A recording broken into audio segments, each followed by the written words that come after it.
Good morning friends, সবাই কি করছো?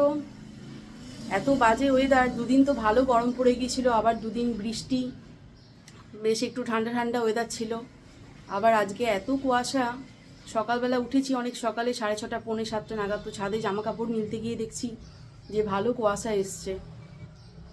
তো এই জন্য সবার শরীর খারাপ। তোমার সময় তো সেই কবে থেকে শরীর খারাপ বলছি, ডাক্তার দেখিয়ে নিতে। শরীরটা একটু ভালোই ছিল, আবার আজকে সকাল থেকেই ওষুধ খেলো, বললো একটু শরীরটা খারাপ। আজকে তো আমার পুরো টাইট শিডিউল, দুটো একসাথে নেমন্তন্ন, একটা দুপুরে একটা রাত্রে, দুটোই বার্থডে মানে ইনভিটেশন। দুপুরটা ইনভিটেশন বললে ভুল হবে, কারণ আমাদের নিজেদেরই প্রিয়াঙ্কা, ওদেরকে তোমরা চেনো, অনেক ফটো ভিডিওতে দেখেছো। আমাদেরই খুবই ক্লোজ নিজেদের বলতে পারো, কারণ দুদিন আগে তনুশ্যাম আর দাদা ওর বাইপাসের ওইদিকে একটা ক্লাব বুক করে এসছে, মানে যে কোনো ডিসিশন তনুশ্যামকে ছাড়া নেয় না। এমনকি কী কী খাওয়ার সব মেনু তনুশ্যাম নিজেই ঠিক করেছে, ওই জন্য এটা নিজেদেরই অনুষ্ঠান বলতে পারো। তো আমরা 12টা নাগাদ যাবো, সারাদিন ওখানেই থাকবো। পরে রেডি হয়ে ফটো মানে ভিডিও শেয়ার করব, তোমরা বলো আমাকে রেডি হয়ে কেমন লাগছে।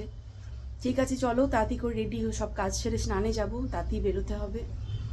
এখন রাখি, সবাই সুস্থ থেকো, ভালো থেকো, চলো টাটা।